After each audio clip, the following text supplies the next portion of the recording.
We're back now with our debate fact check. Both candidates accusing each other of lying multiple times. ABC's John Karl is back. You were there at the debate hall. You're here. All right, do your thing. All right, there's no shortage of things to fact check from that debate. Let's begin with the question of Hillary Clinton's emails. Donald Trump made this extraordinary accusation.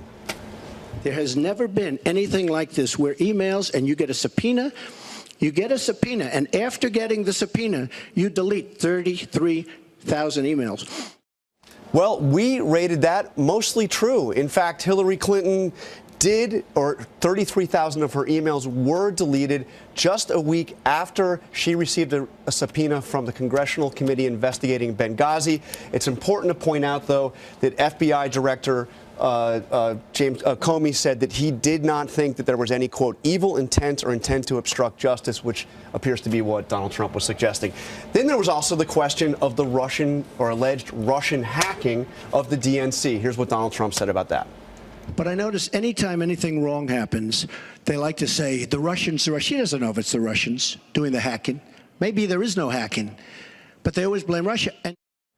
Okay, so we rated that false because the intelligence community, and Robin, this is the 16 intelligence agencies that make up the U.S. intelligence community, came out with a finding that, quote, the U.S. intelligence community is confident that the Russian government directed the recent compromises of emails. We believe, based on the scope and sensitivity of these efforts, that only Russia's senior-most officials could have authorized these activities. Concur with that. And Joe, what's extraordinary about this is that presumably Donald Trump is getting these intelligence briefings every day. Absolutely. And, you know, I mean, I guess the one thing you could say is the intelligence community has been wrong in the past, but this is a finding that is without dispute from the entire U.S. intelligence community. Also something that came up, that late night tweeting.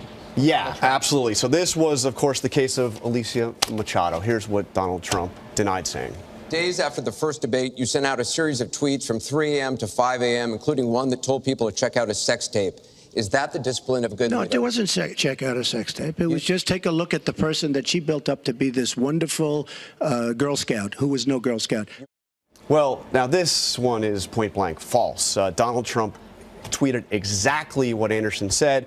This was the actual tweet. Let's bring it up. Did crooked Hillary help disgusting checkout sex tape end past Alicia Machado become a U.S. citizen? So, I mean, he said it word for word, and he said he didn't. He didn't do it. How about the Khan family? That was something that was brought up a few times. That was an extraordinary moment during this debate. Let's play what Donald Trump said. First of all, Captain Khan is an American hero. And if I were president at that time, he would be alive today. Because unlike her, who voted for the war without knowing what she was doing, I would not have had our people in Iraq. Iraq was a disaster. So he would have been alive today. Well, the Khan family did its own fact check on this, saying in a statement just after the debate ended, quote, we know that our son, Captain Humayun Khan, is an American hero. We also know that Donald Trump is not telling the truth when he says he was against the Iraq war. Our son served this country with honor and sacrifice. The only thing Donald Trump sacrifices is the truth.